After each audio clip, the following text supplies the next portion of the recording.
Hi everyone, so today I wanted to talk about bands that I now have among my favorites of all time, but I didn't initially think that they would end up being such favorites of mine for various reasons. So the first one that I wanted to mention is Cannibal Corpse. For a long time, I just kind of avoided them for really different reasons, either because I just thought I wouldn't really be able to read the lyrics and be okay with it, or because I heard the music a couple times and I felt like it was just too much and really overwhelming, or I just didn't really feel that I would ever really end up liking them. I suddenly got into them not very recently. That was already quite some months ago, but it was still something I didn't expect would ever happen, so it's still noteworthy to me. I was surprised, especially by how much I like the band members themselves. Like Alex Webster, I just ended up having such a crush on him, and also Chris Barnes.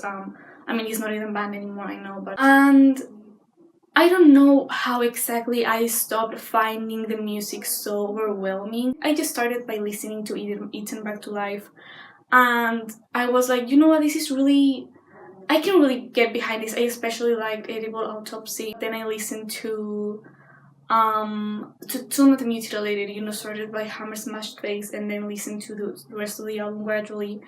And I really started feeling like the songs were very different from each other, as opposed to the first time I ever listened to Tomb of the Mutilated, in which it seemed like every song was kind of the same one. I discovered them. They definitely have kind of done the same thing over and over. I still see differences between their albums, even if they're not really intentional. Just a lot of their stuff is really catchy. On that same note, more or less, there's also Cryptopsy, which was a band that I listened to for the first time a while ago, probably 5 years ago or so. I started listening to Non So Vile, the full album. I wanted to get into it, and I was like, same thing again, like so many things going on at once, and I wasn't sure if I really liked the vocals. That's the thing. Also with Cannibal Corpse, I felt like the vocals were the thing that kind of changed everything, and then I don't know how exactly, but I gradually started really getting into those lyrics that I couldn't really understand that much. It's just been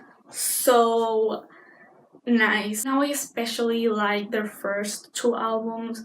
I think I might even like Blasphemy Made Flesh more than Non So Vile. Something that I really like of Cryptopsy is Lord Worm's vocals, again, which is why I prefer those two first albums. And I also really love those like short frantic solos. Kind of has this particular energy that I just see a lot in things like brutal death metal that is just really appealing to me. I don't know. I feel like that type of music especially is kind of hard to explain to people why you could even like that in the first place, because sometimes, oh my god, they're just making like big noises or whatever. I don't think anyone can quite explain precisely why they're so into the harsher types of metal. This releasing of intense emotions, I don't know, man. I just really have gotten to really get into it. And of course, I see that it takes more than one listen of a particular album to really get into them. I just have noticed I tend to, with things especially like brutal death metal, or like more technical types, I guess, I really need to listen to an album more than a couple times to start to like it and eventually even love it and it becoming one of my favorites of all time, because Non So Vile and Blasphemy Made Flesh are now among my favorite albums of all time, like probably top 10 material, I would say. Another band that I initially didn't really like that much was Portishead, and it is trip hop electronica type of thing, and I initially thought that they were kind of boring. I'm not really sure why. I always thought her voice was really nice and beautiful, but it didn't really always appeal to me as something especially entertaining.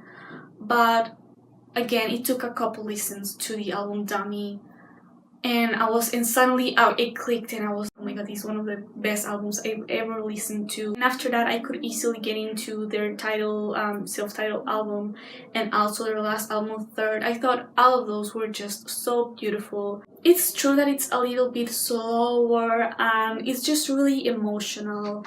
and you kind of have to be in the mood for something like that.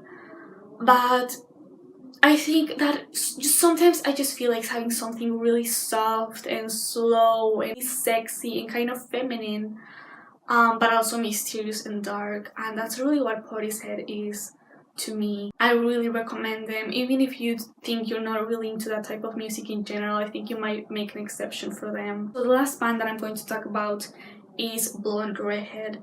I got into them by basically getting into indie rock in general some years ago, when I got into Modest Mouse and stuff like that. For some reason, Blonde Redhead clicked with me even more than other bands had, and I had never to this day, I really haven't found a band that really sounds quite like they do, especially with albums like Misery is a Butterfly, which is top 4 material. I'm going to definitely say that, put that on the table. Really soft and feminine, even kind of creepy, I would say. A little bit like a sadder type of horror movie or something like that to me. But it really gives me that vibe of female ghosts like weeping in the graveyard. I have really fallen so in love with them. Of course, their last albums I don't think are their best ones, but I will always have a fondness for their more frantic material from their, beginnings. I also really like Melody of Certain Damaged Lemons. Again, that one I actually needed more than one listen, more than probably 5 listens, probably at like the 5th listen of the full album. I really got into the album as a whole. They're usually not what I go for because I've tried to look for stuff that kind of sounds like Misery is a Butterfly, shoegaze and dream pop and stuff like that, and it really never quite does the same thing for me. And I think they're just such a unique band doing their own thing. I hope you guys enjoyed this video. Tell me about bands that you initially thought that you wouldn't be able to get into, or that they're usually not what you're into but you ended up really loving them anyway. And we'll see each other in the next video. Bye!